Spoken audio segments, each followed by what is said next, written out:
अरे झूठ बोल रहे हैं साले, चोर हैं कांग्रेस के। कहाँ कांग्रेस, किसके पास है कांग्रेस में? है कहाँ? वो आदमी तो मर चुके हैं, सब खत्म हो चुके हैं। आप भी एक युवक हैं देश के और अपने आजीविका को कमाने के लिए कोई उचित संवैधानिक आप कार्य कर रहे हैं, इसमें तो कोई बुराई नहीं है, किसी का हक नहीं मार रहे हैं आप। आपके पास निश्चित अपना काम कर रहे हैं, आप पैन कार्ड है, आप भी टैक्स देते हैं, हम सबकी तरह से दे रहे हैं। आम आदमी की भाषा समझ में नहीं आती, उनको आवे अभद्रता की भाषा समझ में। तो मेरा कहने का मतलब ये है कि बदतमीज आदमी से बदतमीजी से पेश आए तो बड़ा अच्छा होता है। अच्छा जी। तो सारी समझ में आ जाती है। अब मैं उनको समझाने की कोशिश करता हूँ। पूरी दुनिया में डंका बज रहा है मोदी जी का। और मोदी जी 24 ऐसे प्रधानमंत्री हमने पहली बार देखा, 30 साल दिल्ली में हो गए। ऐसा पीएम जो कहे तो करके दिखाता है, फैसले ऐसे बिल्कुल तुरंत। नहीं तो पहले वालों ने क्या किया, देश को 70 साल का 1000 साल पीछे कर दिया यहाँ से। क्या लगता है मोदी जी का जो कार्यकाल है 9 साल का, कैसा देखते हैं, कैसा रहा? ये देखिए, जिस हिसाब से कार्यकाल को देखने से पहले बीते 10 वर्षों में जो विश्व में परिवर्तन हुए हैं, जैसे कि टेक्नोलॉजी में परिवर्तन, उसको भी ध्यान में रखेंगे तब आपको थोड़ी और अच्छी तरह से समझ में आएगा। अब क्या था कि अगर आप चूंकि पत्रकारिता के छात्र हैं और इस तरह से सर्वे कर रहे हैं, निश्चित तौर पे या तो पढ़ा होगा या तो अनुभव किया होगा। आप बताइए 20 वर्ष पहले कितने लोग ये निर्धारित करते थे कि अखबार में क्या छपेगा, कंटेंट जनता क्या पढ़ेगी, कितने लोग थे? अगर मैं अपने ज्ञान से बताऊं, केवल 4 लोग जो है नैरेटिव सेट करते थे, सिलेक्टेड लोग से। आज समय यह, मैं किसी सरकार की तारीफ या बुराई नहीं कर रहा हूं, लेकिन आज समय यह है कि आप भी एक युवक हैं देश के और अपने आजीविका को कमाने के लिए कोई उचित संवैधानिक आप कार्य कर रहे हैं, इसमें तो कोई बुराई नहीं है, किसी का हक नहीं मार रहे हैं आप। आपके पास निश्चित अपना काम कर रहे हैं, आप पैन कार्ड है, आप भी टैक्स देते हैं, हम सबकी तरह से दे रहे हैं। तो आप एक बार के लिए विचार करिए कि यदि लाइसेंस राज होता तो क्या आप इस स्वतंत्रता से कर पाते? निश्चित तौर पे नहीं कर पाते। किसी भी सरकार की बुराई या अच्छाई अब ये नहीं कह रहा हूँ। मोदी जी जिस तरीके से जो जनता के साथ में वादे करके आए थे, देश के अंदर कोई बदलाव ऐसा किया जिसके बिहाफ पे जनता तीसरी बार भरोसा करे? आप कभी विदेश गए हैं? जी नहीं, मैं नहीं गया। भगवान करें आप जल्दी जाएं। अच्छा। हमारे पासपोर्ट की पावर बढ़ी है। आप कल की डेट में मान लीजिए कि आप अंतर्राष्ट्रीय ख्याति प्राप्त हो जाते हैं, कोई डॉक्यूमेंट्री शूट करने जाएंगे, तब आपको पता लगेगा कि भारत के पासपोर्ट की हैसियत क्या है। तो निश्चित तौर पे मैं जो व्यक्तिगत कब से हुआ है सर? 2010 या यूं कहें 12 के बाद से हमने, आप जैसे कंटेंट क्रिएटर्स ने अच्छे कंटेंट बनाए, जो सेंसर्ड कंटेंट बाहर जाता था उसमें छूट मिली। सोशल मीडिया प्लेटफॉर्म्स के कारण से ये कंटेंट दूर दूर तक देखा जाने लगा। लोगों को भारत का एक दूसरा प्रारूप देखने को मिला, जो कि आप जैसे कंटेंट क्रिएटर जो कि स्वच्छंद रूप से बना रहे हैं। अगर मैं कहूं, देखिए आपके प्लेटफॉर्म पे बोल रहा हूं, इसका मतलब ये नहीं है, मेरे व्यक्तिगत अनुभव हैं। अगर कंटेंट ये नहीं बनता तो विश्व को, अगर आप 100 बनाते हैं और 10 भी विश्व को देखने को मिल जाता है तो वो बनाने वालों की जीत होती है। अपने रूप में आप जो देश सेवा कर रहे हैं ये बहुत ही आवश्यक है। आप 10,000 लोगों तक, ये तो ठीक है सर, लेकिन मैं जानना चाहता हूँ मोदी जी ने देश के अंदर कोई बदलाव किए जब से आए हैं? निश्चित तौर पे जब टीम जीतती है तो कप्तान को श्रेय जाता है। बस आप कल्पना करके देख लीजिए कि लाइसेंस राज की बातें होती तो हम यहाँ तक ना पहुँच पाते। लेकिन अगर मैं निर्णायक बात करूँ तो मेरा मानना है कि कैप्टन अच्छा होता है तो टीम अच्छा खेलती है। आज हम हर फ्रंट पे अच्छा खेल रहे हैं। पहले हम डर के दूसरों की, ये 4 लोग आज तक आपको नहीं मिले, क्या कहेंगे? आप देखते हैं ना सोशल मीडिया पे बोलता है कि भाई वो 4 लोग नहीं मिले, जो 4 लोग क्या कहेंगे? तो अब ये सरकार, पहली सरकारें क्यों नहीं अच्छा खेल पाती? मेरा ऐसा मानना है कि गठबंधन की जो राजनीति का थोड़ा डंका बजा था, वो गठबंधन केवल एक थोथला चना ही था, उसके अलावा कुछ नहीं था। व्यक्तिगत परिवार का लाभ हो, परिवार, अब बताइए एक ऐसा व्यक्ति जो ठीक से 10वीं पास ना हो और वो एक बड़े यूनिवर्सिटी के कन्वोकेशन में जाके बोले तो इन छात्रों का अपमान नहीं होगा। लोकतांत्रिक व्यवस्था है। मैं ऑस्ट्रेलिया का एक अनुभव बताता हूँ कि ऑस्ट्रेलिया में बड़ा मंत्री नेता बैठता है और वहाँ लोग ऐसे साइन दिखा के चले जाते हैं अगर उसका काम अच्छा नहीं। नेता नहीं, जनता नेता मंत्री को। आप हमारे देश में पहले से ट्रांसपेरेंसी आई है, नहीं तो लाल बत्तियों का युग आपने देखा होगा, कैसी लाल बत्तियों का VIP कल्चर। आज एम्बुलेंस जाती है तो रास्ता सभी लोग स्वतः दे देते हैं, लेकिन अगर एक नेता जा रहा होता है तो वो भी उसी तरह से है जैसे बाकी सब है। नहीं, अब आप अगर कैप्टन की बात पूछेंगे तो निश्चित तौर पे कैप्टन अच्छा है। क्या नाम होगा आपका?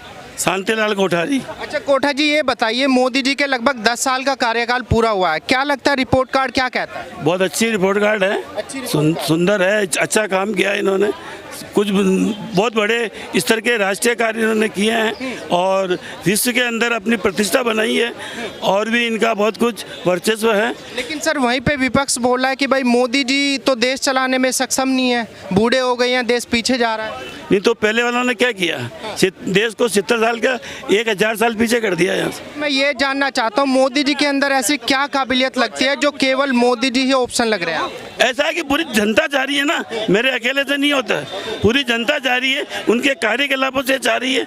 आज 15 साल तक गुजरात में मुख्यमंत्री रहे तो वहाँ कुछ डेवलपमेंट हुआ है, तभी तो यहाँ आए हैं, और यहाँ भी 9 साल से डेवलपमेंट हो ही रहा है। और ये जो महंगाई बढ़ी है ना, ये देश के विकास के लिए बढ़ी है।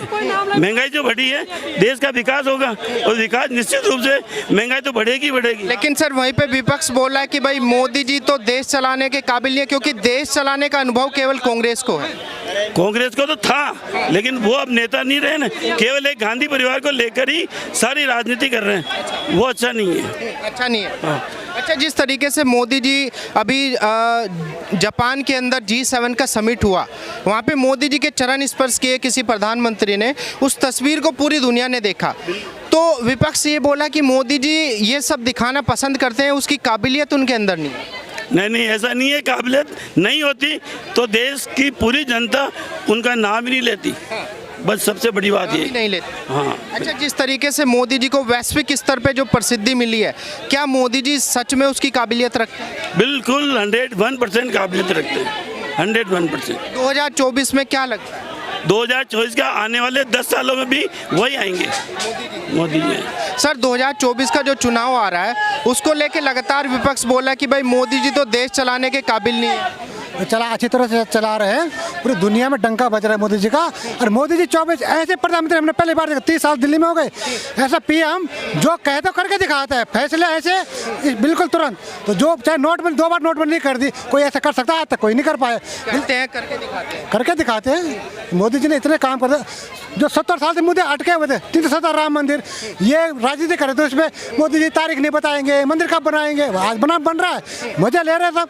तो इनको सोचना चाहिए। पे विपक्ष बोल रहा है कि भाई एक चाय वाला क्या जाने कि देश कैसे चलाया जा सकता है। हाँ, तो चाय वाला दिखाते ना, पूरी दुनिया झुक पूरी दुनिया सलाम कर रहे हैं अंकल जी। देखो उसने दिखा दिया कि देश कैसे चलता, अंतर्राष्ट्रीय स्तर पर भी भारत की छवि अच्छी बनाई उन्होंने। लेकिन वहीं पे लोग बता रहे हैं कि भाई एक अनपढ़ चाय वाला तो देश नहीं चला सकता, देश चलाने का अनुभव तो केवल कांग्रेस के पास। अरे झूठ बोल रहे हैं साले, चोर हैं कांग्रेस के। कहाँ कांग्रेस, किसके पास है कांग्रेस में? है कहाँ? वो आदमी तो मर चुके, सब खत्म हो चुके, जो पुराने आदमी थे अब नहीं है। कह रहे कि मोदी फोटो खिंचा के दिखावा करते हैं। नहीं, झूठ बोल रहे हैं, वो तो खाली विरोध करना उनका काम। तो अच्छा, मुझे ये बताइए 2024 में क्या लगता है किसको मौका मिलना चाहिए? मोदी को। मोदी जी। हाँ। क्यों मोदी जी को क्यों लाना चाहते हैं? बचे कुछ काम पूरे हो जाएंगे।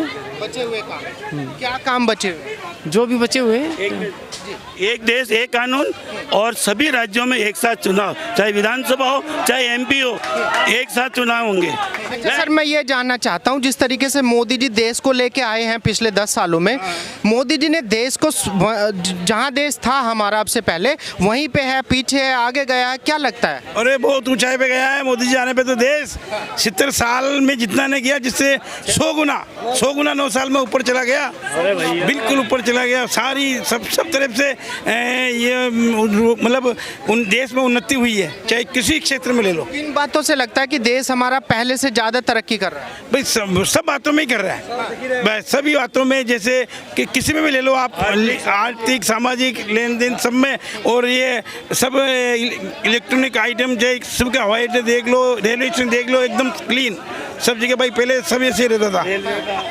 और जो सारे काम के सब अच्छे किए, और फॉरेन में अपनी बहुत साख बढ़ाई देश की, बहुत साख बढ़ाई। लेकिन वहीं पे गठबंधन के नेता बोल रहे हैं कि भाई मोदी जी तो ये G20 करके नोटंकी कर रहे हैं, देश का पैसा बर्बाद। उन्होंने कभी नहीं किया ना ऐसा, वो तो कहेंगे ना इनका नाम, मोदी जी का नाम ऊपर क्यों हो रहा है, उनको तो जलन होती है, इसलिए बोलते हो। क्यों हो रहा है मोदी? जब वो देश को नंबर 1 पे ला रहे हैं, पूरे वर्ल्ड के नंबर ला रहे हैं मोदी जी, तो दूसरों को जलेंगे दूसरे, तो इसमें क्या?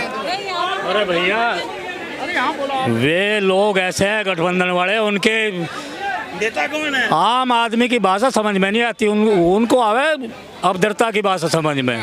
तो मेरा कहने का मतलब ये है कि बदतमीज आदमी से बदतमीजी से पेश आए तो घना अच्छा होता है। अच्छा जी। तो सारी समझ में आ जाती है।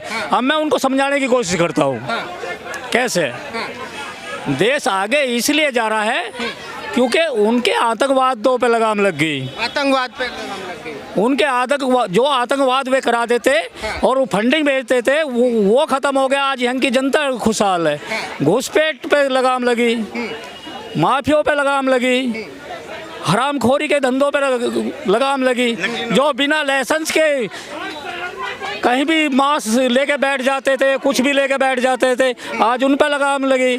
शहरों के बीच में बूचड़खाने बने हुए थे। मैं मेरठ का रहने वाला हूँ भाई साहब। शहरों के बीच में बूचड़खाने थे जहाँ से ब्लड जाता था, खून बहता था नालियों में। एक आम आदमी का निकलना दुश्वार था। आज उनको उठा करके 10 किलोमीटर दूर फेंक दिया शहर से। ये अच्छा हुआ पब्लिक के लिए। इसलिए पब्लिक उसी आदमी को चाहेगी जो पब्लिक के लिए काम करेगा, देश के लिए काम करेगा। लेकिन जैसे राहुल जी बोल रहे हैं कि भाई मोदी जी तो इतने ज़्यादा परेशान है कि डरे हुए हैं, नींद भी नहीं आ रही उनको। भैया राहुल जी बहुत अच्छे आदमी हैं, जिनको बोलने की तमीज़ नहीं, बात करने की तमीज़ नहीं, बैठने की तमीज़ नहीं। मैं इसलिए कह रहा हूँ, लोकतंत्र के मंदिर में बैठ के अश्लील हरकतें की थी उन्होंने अभी थोड़े दिन पहले। बाकी तो आप जानते हैं क्या क्या क्या आँख मारनी, फ्लाइंग किस करना, उल्टे सीधे इशारे करना, अश्लील इशारे करना। तो क्या होता है ये संस्कार बताता है आदमी का कि वो कैसे संस्कारों में बड़ा हुआ। वो गंदे संस्कारों में बड़ा हुआ तो आज गंदी हरकतें कर रहा। यहाँ भारत की जनता, भारत का अरे क्या हम प्यार बांट रहे हैं, हमने मोहब्बत की दुकान खोली। प्यार बांटने की बात भारत की पब्लिक ध्यान से सुने और ध्यान से सुने क्या बोल रहा हूँ मैं। जब से भारत जोड़ो यात्रा शुरू हुई 8 साल के बाद में इस देश में दंगे की घटना सामने आई, आतंकवाद की घटना सामने आई। 8 साल के अंदर एक घटना नहीं थी। इस आदमी को शक है, गूगल खोल के देख ले अपनी।